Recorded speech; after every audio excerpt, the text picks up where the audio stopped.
Olá, graça e paz, seja muito bem-vindo à nossa página, a página da Igreja Presbiteriana de Ipameri. Hoje nós estaremos dando prosseguimento aos nossos estudos expositivos sobre o livro de Abacuque. Chegaremos ao final do livro hoje. Eu quero convidar você a abrir sua Bíblia comigo no livro de Abacuque, capítulo 3. Nós vamos fazer a leitura do versículo 16 até o final do livro, que é o versículo 19. Enquanto você abre a sua Bíblia, nós iremos então orar ao Senhor, pedindo a direção dele para as nossas vidas. Oremos. Senhor Deus, em nome de Jesus, nós nos colocamos diante do Senhor. Pedimos, ó Deus, a direção do Senhor, a intervenção do Senhor das nossas vidas. Nós sabemos, ó Deus, que se não for pelo Senhor, nós não conseguimos nada, não somos nada, sequer, Deus, podemos viver. Te louvamos, ó Deus, pela forma que o Senhor tem cuidado de nós. E pedimos que o Senhor agora aquiete o nosso coração. Leve, ó Deus, o nosso pensamento cativo ao Senhor e que nos dê, ó Deus, a iluminação necessária para que a gente possa entender, compreender e colocar em prática a palavra do Senhor nas nossas vidas a cada dia. Em nome de Jesus. Amém e amém. Abacuque, capítulo 3, versículo 16 em diante. A palavra do Senhor nos fala assim: ouvi-o e o meu íntimo se comoveu. À sua voz tremeram os meus lábios. Entrou em podridão os meus ossos, e os joelhos me vacilaram, pois em silêncio devo esperar o dia da angústia que virá contra o povo que nos acomete. Ainda que a figueira não floresça, nem haja fruto na vide, o produto da oliveira minta e os campos não produzam mantimento, as ovelhas sejam arrebatadas do aprisco e nos currais não haja gado, todavia eu me alegro no Senhor, exulto no Deus da minha salvação. O Senhor Deus é a minha fortaleza, e faz os meus pés como os da corça, e me faz andar altaneiramente, ao mestre do canto para instrumentos de corda. Amém.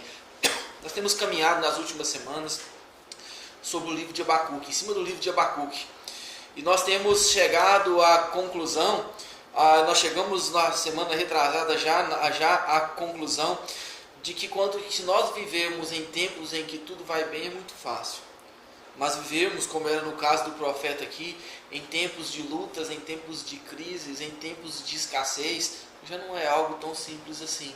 Mas é neste momento em que Deus nos ensina aquilo que o livro a foto do livro que está no capítulo 2, versículo 4, que o justo viverá pela fé. O profeta achegou-se diante de Deus com o coração apertado, clamando a Deus por tudo aquilo que estava acontecendo, pelo pecado do povo, e a resposta de Deus então deixou o profeta ainda mais alarmado, porque Deus iria disciplinar o povo dele por meio daquela nação que era a Babilônia. E ele então ora ao Senhor mais uma vez. E Deus mostra para ele a sua grandeza, a sua majestade. E o profeta não tem mais nada a fazer senão adorar o Senhor nessa oração maravilhosa que nós temos estudado já há 2 semanas. O profeta olhou para o Senhor. E isso lhe deu a oportunidade de que ele agisse de forma diferente. A situação não mudou, mas o coração do profeta mudou. E quando chega no capítulo 3, nós vemos há pelo menos 3 situações que acontecem com o profeta que podem nos ajudar em momentos de luta, de crise e de angústia. Ele orou ao Senhor, ele contemplou a grandeza de Deus e ele então expressou a sua confiança nesse maravilhoso Deus. E é essa terceira parte que nós vamos pensar hoje rapidamente sobre as nossas vidas. A confiança do profeta em Deus. O profeta Abacuque enfrentou um fato assustador, que era o quê? Que a nação de Israel seria invadida pela Babilônia. O profeta sabia que muitos seriam levados como escravos. Ele sabia que outros seriam mortos. E ele sabia que a devastação seria gigantesca, assim como nós vamos ler um pouco mais à frente. Além disso, a terra e o templo seriam assolados.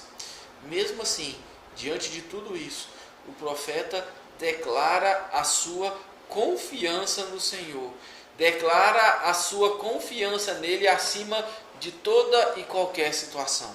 E eu convido você a nós meditarmos sobre essa confissão de fé maravilhosa desse profeta. Primeiramente, nós vemos que o profeta Abacuque confiou no Senhor. Ele diz no versículo 16 que ele confiaria, que ele esperaria em Deus. Ele diz assim: devo esperar o dia da angústia, ou seja, esperei pacientemente no Senhor. E esse é um modo de confiança do profeta. Se o profeta dependesse exclusivamente dos seus sentimentos, jamais ele teria escrito uma confissão de fé tão maravilhosa. Porque os nossos sentimentos nos traem. Os nossos sentimentos trazem uma conturbação no nosso coração muito grande e muitas vezes inibe até nós de pensarmos de forma racional sobre aquela situação. Mesmo quando aquilo estava tudo difícil, ele pôde adorar o Senhor. Quando ele olhou aquela situação e ele então olhou para o alto e ele viu Deus, todos aqueles seus sentimentos se dissiparam. Ou seja, andar pela fé significa focar-se somente na grandeza de Deus e na sua glória. E é isso que nós temos que fazer diante das lutas, diante das dificuldades. Focarmos na grandeza de Deus. Focar na grandeza daquele que é muito maior do que tudo aquilo que eu e você possa passar. O coração do profeta estava despedaçado. E é o que nós vimos muitas vezes ele falando no livro aqui. Chega no versículo 16, depois que ele tem lá a sua visão da glória de Deus, que Deus leva ele a lembrar tudo aquilo que foi feito no passado, e a grandeza como Deus agiu na vida dele, o profeta simplesmente fica paralisado, ele se comove, ele fala: ouviu e o meu íntimo se comoveu. Ele ficou totalmente balançado, seus sentimentos ficaram despedaçados, e sem isso ele jamais teria feito uma confissão tão maravilhosa assim. Suas pernas tremeram. E Abacuque, o que nos dá a entender no texto aqui é que ele estava prestes a dar um colapso diante da tamanha glória de Deus que ele havia visto, diante do maravilhoso Deus. Mas mesmo assim, estando debilitado, ele pôde expressar, ele pôde ser renovado na sua confiança e esperança diante de Deus. Eu fico pensando se muitas vezes o que falta nas nossas vidas e nos nossos dias não é ter um confronto com a majestade e com a glória de Deus dessa forma. Grandes homens do Senhor, quando puderam contemplar pela fé a grandiosidade desse Deus, não apenas algo racional, mas algo no coração, algo que estremecesse o seu íntimo, eles então puderam ter outras atitudes e puderam encarar situações diferentes. Ele disse que ia esperar pacientemente. Devo esperar no Senhor. Literalmente devo descansar no Senhor. Até quando? Até o dia da calamidade. Até o dia em que Judá fosse invadido. Ou seja, o profeta estava determinado a esperar por esse dia em que a nação seria destruída. Mas ele também tinha confiança no seu coração, que esse dia não seria só um dia de destruição, mas que esse dia apontaria para um dia de vitória, da vingança, aonde toda aquela nação destruidora e perversa que era a Babilônia também seria vingada e destruída pelo Senhor. Os feitos de Deus a favor de Israel no Egito, que ele havia visualizado antes, por exemplo, o versículo 5 do capítulo 3, adiante dele vai a peste, e a pestilência segue os seus passos, lembrando aqui das pestes, das 10 pragas no Egito, que também foram chamadas de pestilência. O caminho do Mar Vermelho, que mostra aqui no versículo 7, vejo as tendas de Cusã em aflição, e os acampamentos da terra de Midian tremem. Nós falamos na semana passada que essas terras elas representam o caminho do povo de Deus ali em Canaã, aquelas terras, e o caminho do Mar Vermelho, a forma com que Deus conduziu o povo dele, a forma como de maneira milagrosa Deus dirigia e conduzia o povo dele, gerava pânico nas outras nações, e Deus traz isso ao coração dele. Aquela visão que ele teve do Rio Jordão, da conquista de Canaã, de como ele chega aqui no versículo 11, mostrando o tempo em que Josué orou e o sol e a lua pararam para que o povo de Deus pudesse vencer as batalhas. Toda aquela revisão do poder de Deus no passado alimentou a fé do profeta e garantiu que o profeta, garantiu esperança ao profeta de que Deus traria libertação do povo dele da Babilônia, da mesma forma com que Deus resgatou com mão forte o povo dele ali no Egito. Olha que coisa maravilhosa. Ao olhar os feitos de Deus, Abacuque estava confiante de que um dia o Senhor iria avivar, como ele fala aqui no versículo 2, aviva a sua obra, em que Deus iria avivar o seu poder, que ele iria avivar os seus atos de não só de ira contra a própria Babilônia que estava se levantando contra o povo de Deus, mas que Deus iria avivar a obra dele agindo com misericórdia em todo o Judá, restaurando aquela nação e podendo então ver os grandes feitos do Senhor, cumprindo a promessa que ele havia feito, de que daquele povo sairia o descendente de Davi, o leão da tribo de Judá, a raiz de Davi, que é Jesus Cristo, e isso alimentava a esperança do profeta. Mas apesar de tudo isso, o Abacuque diz que vai esperar no Senhor. Sabe por quê? Porque os olhos dele, aquilo que ele estava vendo, aquilo que ele estava contemplando, só via destruição. Um dos sinais da fé é a disposição de esperar pacientemente enquanto o Senhor realiza a sua obra. Eu sei que muitas vezes a gente quer atropelar. Eu sei que muitas vezes a gente quer fazer as coisas segundo a nossa vontade, segundo os nossos desejos, ou a gente está achando que as coisas estão andando devagar, ou não da forma com que nós gostaríamos de andar, mas a fé é a disposição de esperar pacientemente enquanto o Senhor realiza a sua obra. E o profeta deveria esperar o Senhor disciplinar o povo dele, a nação ser invadida, porque isso fazia parte da obra do Senhor. Como diz Isaías, capítulo 49, parte B do versículo 23, os que esperam no Senhor jamais serão envergonhados. O Senhor tem grandes promessas para as nossas vidas. O Senhor tem grande promessa para a sua vida. O povo dele não vai ser abandonado. Ele vai reinar com o povo dele eternamente. Vai chegar uma hora em que ele vai invadir essa história e vai dissipar todo o mal. E nós reinaremos eternamente com ele. E nós não seremos jamais envergonhados em crer nessa promessa e esperar nessa promessa. Não sei como é que tem sido a sua vida. Eu sei que nós estamos vivendo tempos difíceis. Mas existem alguns versículos na Bíblia que alimentam o nosso coração nessas horas. E eu inclusive aconselho você a decorá-los e ter esses versículos no seu coração. Um deles é aquele que está em Êxodo 14, 13, quando Deus diz assim: não temais, aquietai-vos. Nós não precisamos temer a calamidade. Nós não precisamos temer a epidemia, a pandemia. Nós não precisamos temer a falta disso ou a ausência daquilo. Mas nós precisamos apenas, como diz Ruth, capítulo 3, versículo 18, que é outro versículo que eu sugiro você decorar: espera. Espera, porque o Senhor está realizando grande obra. O Senhor está no trono e Ele realiza grandes coisas nas nossas vidas.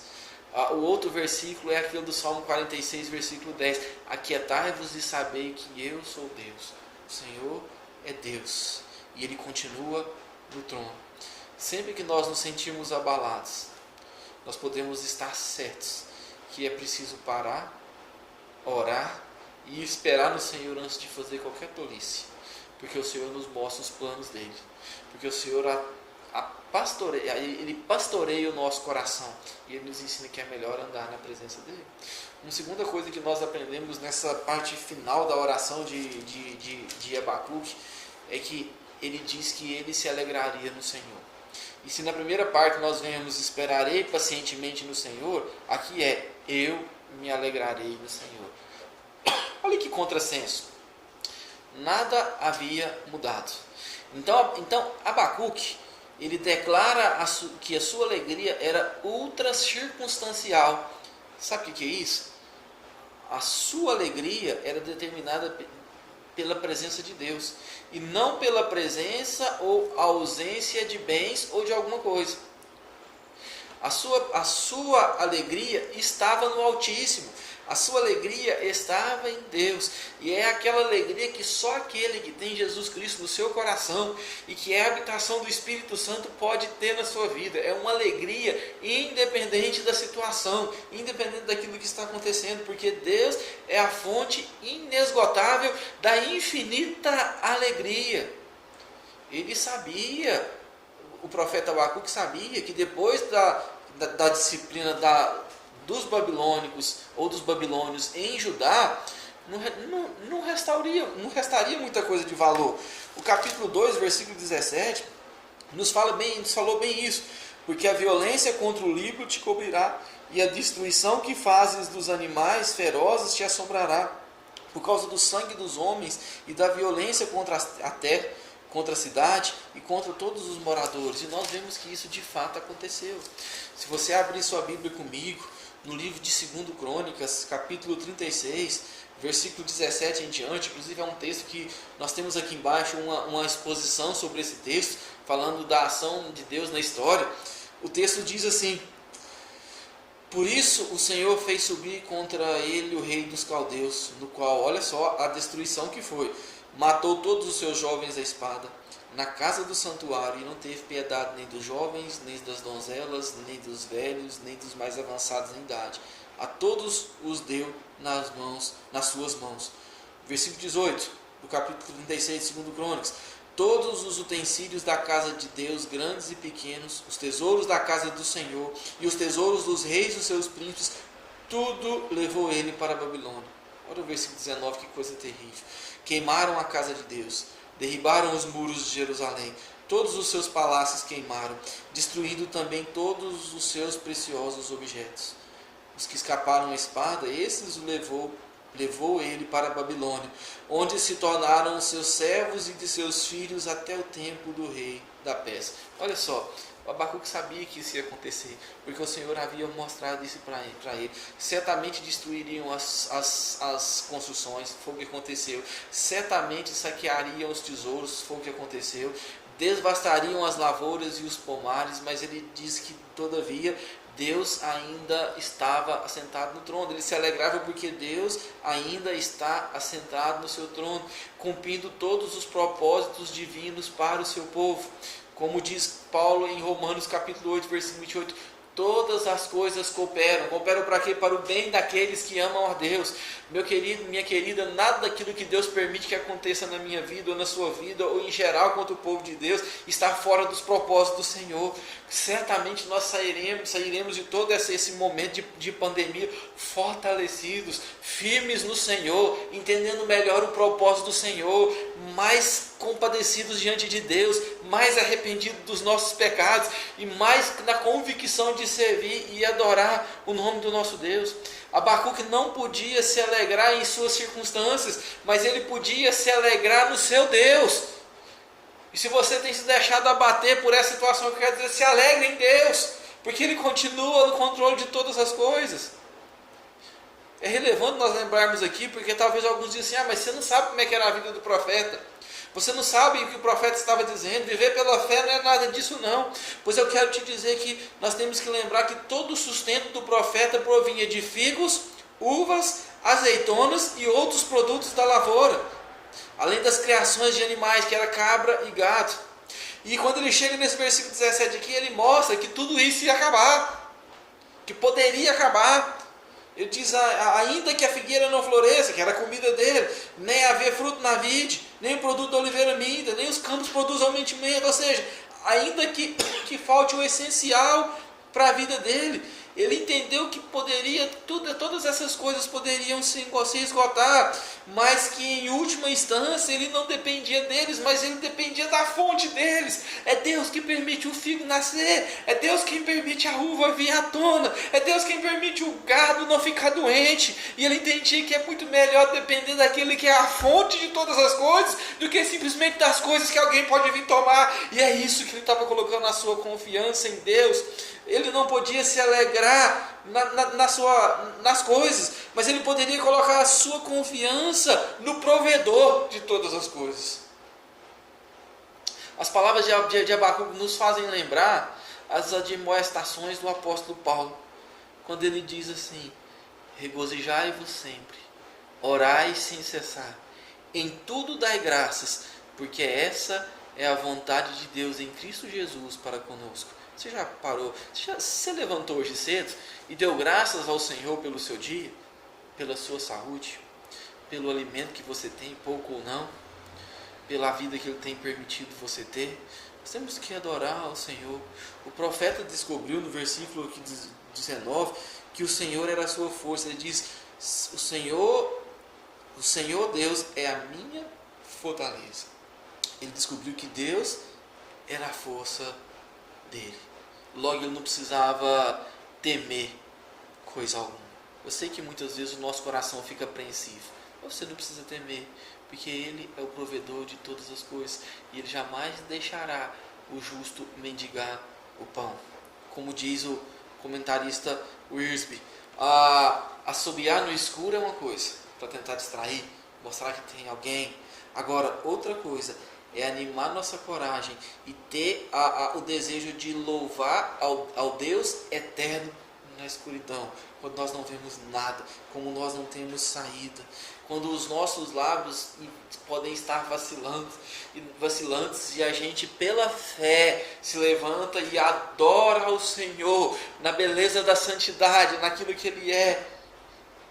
Quando nós olhamos para esse texto, nós lembramos de momentos como Jesus no final da ceia, Marcos capítulo 14, versículo 26, quando antes de sair para o Monte das Oliveiras e seguir rumo à sua crucificação, na última ceia, o Senhor então canta um hino de louvor com seus discípulos.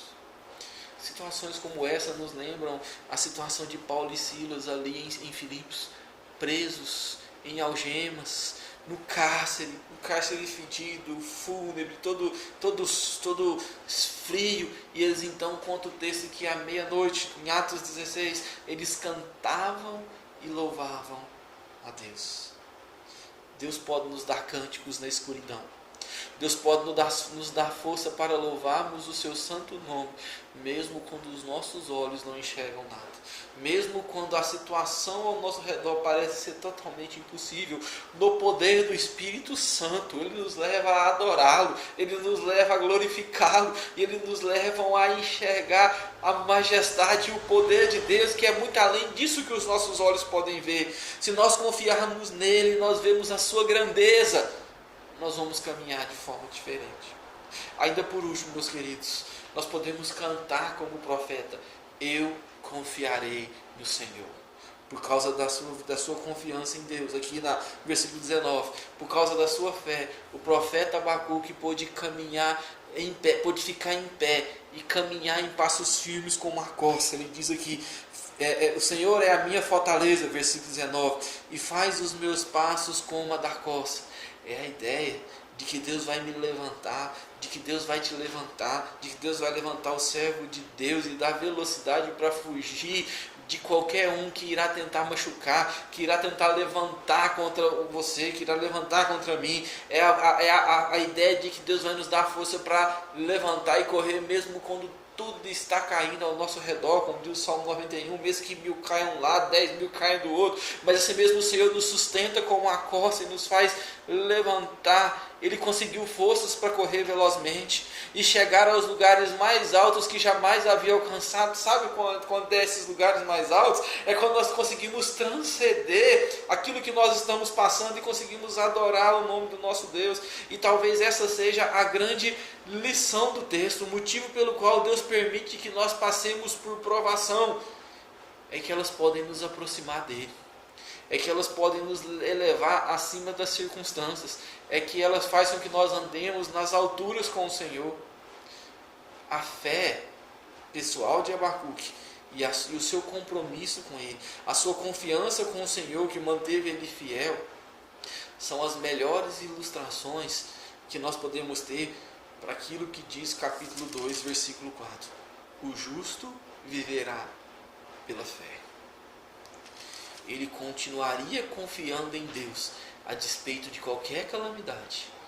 Ele continuaria firme no Senhor a despeito de tudo aquilo que poderia estar acontecendo no país. Nós sabemos que nós temos vivido por muitas dificuldades, por muitas lutas, não só pandemia que tem chegado perto de nós, mas muitas disputas políticas, muitas histórias por trás da história que muitas vezes nós não conseguimos com clareza enxergar. Uns polarizam para um lado, outros polarizam para o outro, outros ficam alheios à situação, outros são revoltados com tudo. Nós vemos pessoas morrendo, muitas e muitas pessoas por dia. Uns falam que está subnotificado, outros falam que está supranotificado. Mas uma coisa nós sabemos, a nossa confiança é no Senhor. O profeta não teve os seus problemas do país resolvido, mas ele teve os seus problemas pessoais resolvidos, não porque ele entendeu tudo, mas porque ele entendeu e compreendeu o Deus a quem ele servia. E quando ele colocou a confiança nesse Deus, ele então pôde dizer: eu não me importo com o que vai acontecer, eu não me importo com o que está acontecendo ao meu redor, mas eu confio no Senhor, porque o Senhor me ajuda, porque o Senhor me dá força, porque o Senhor me fortalece. Independente daquilo que vai acontecer, eu me alegro no Senhor. Até as últimas instâncias, se o Senhor me buscar, eu me alegro no Senhor, porque eu estarei com o Senhor eternamente na glória com o meu Deus. Por isso, independente de qual situação que levou ele, eu não precisava temer. E eu quero te dizer, meu amigo, meu irmão, minha irmã, você que está nos escutando, se você confia em Deus, você não precisa temer. A sua relação com Deus, por mais que tudo parecia estremecer, ela era inabalável. E se a sua relação com Deus, se a minha relação com Deus for inabalável, as outras coisas, por mais que nos abalem, não nos derrubarão. Nas palavras do comentarista britânico Campbell Morgan, ele diz assim, que a nossa alegria é proporcional à nossa confiança. E aí ele complementa, e a nossa confiança é proporcional ao nosso conhecimento de Deus. Você quer confiar em Deus? Você quer ter uma fé inabalável? Deus, conheça mais do Senhor. Leia a tua palavra. Leia a palavra dele. Ore ao Senhor. Contemple as maravilhas desse nosso Deus. Contemple as grandezas desse nosso Deus. E com ter certeza a sua confiança será acrescentada. E com certeza com a sua confiança você ficará alegre no Senhor. Ele mudará a sua visão. Ele mostrará que as nossas coisas não são simplesmente coisas terrenas, mas são coisas espirituais em Cristo Jesus. Quando nós chegamos aqui no momento final desse livro de Abacuque, nós nos lembramos que Abacuque começou o seu livro, ele estava num profundo vale. Ele estava no fundo, angustiado acerca da vontade de Deus. Mas ele foi capaz de subir até a torre de vigília e esperar a resposta do Senhor. E depois então que o Senhor falou com ele, mostrou o propósito dele, ele então pôde correr como a corça, confiadamente, sabendo que o Senhor era quem estava na situação, no controle de todas as coisas. A sua situação continuava a mesma, mas ele havia mudado do seu interior. Sabe por quê? Porque ele havia compreendido o caminho da fé. E ele aprendeu que o caminho da fé não depende das circunstâncias, não depende da situação financeira, não depende da situação emocional, não depende da situação física, mas depende de estarmos no Senhor. Abacuque estava vivendo pelas promessas e não pela explicação do Altíssimo. Isso é algo muito interessante, porque às vezes nós conhecemos a palavra de Deus, mas nós não vivenciamos ela. Nós sabemos explicar, mas nós não sabemos vivê-la, e nós precisamos ter isso diante do nosso coração. O livro do profeta Abacuque nos ensina a encarar as nossas dúvidas, as nossas angústias e os nossos conflitos com honestidade. O livro de Abacuque nos ensina que nós podemos levar todos os nossos problemas com humildade diante do Senhor e esperar a resposta dele para as nossas vidas. E aí, o livro de Abacuque também nos ensina que nós podemos adorá-lo, nós podemos adorar o Senhor a despeito daquilo que estamos passando, sentindo ou vivendo. Dependendo daquilo que nós sentimos, vivendo, nós podemos adorar o Senhor. Jamais nós podemos nos esquecer de que Deus nem sempre muda a situação. E essa é a verdade. Muitas das suas orações, muitas das minhas orações, Deus não mudou a situação. Mas uma coisa é a verdade: Ele nos muda. Ele nos transforma. Ele faz com que nós sejamos capacitados para enfrentar as situações mais difíceis. E isso é viver pela fé. Suas circunstâncias o levam a tremer, mas a relação com Deus é absolutamente inabalável. Que Deus te abençoe, meu querido. Que Deus te abençoe, minha irmã. Que Deus te abençoe aqueles que estão nos ouvindo. Que nós possamos aprender a viver pela fé, a colocar nossa confiança em Deus, a nossa alegria no Senhor, e adorá-lo e exaltá-lo, independente daquilo que Ele é. Em nome de Jesus eu quero orar pela sua vida. Deus, nós colocamos a nossa vida diante do Senhor. Eu quero colocar diante do Senhor os irmãos que estão nos escutando agora. Aqueles, ó Deus, que talvez estão nas suas casas, estão passando por angústias, por dificuldades, por depressões, por ansiedades, por inquietação, Senhor, diante de tudo que tem sido proposto, por, ó Deus, inquietação, Senhor, diante da sua empresa, que está tendo que ficar fechada e ele tem que pagar os funcionários, para aqueles que têm inquietação diante da sua saúde, daqueles que estão inquietos diante dos familiares que estão longe, ó Deus, em nome de Jesus, que o Senhor possa ensinar o teu povo a viver pela fé, que nós possamos contemplar, Senhor, as maravilhas e a grandeza do Senhor e vermos que o Senhor é muito maior e muito além daquilo que os nossos olhos podem ver. Em nome de Jesus, dê tranquilidade, que nós possamos, ó Deus, apropriar daquele versículo no nosso coração: aquietai-vos e sabei que eu sou Deus, o Senhor é Deus, e isso nos basta, em nome de Jesus. Amém e amém. Que Deus abençoe sua vida, meu querido e minha querida.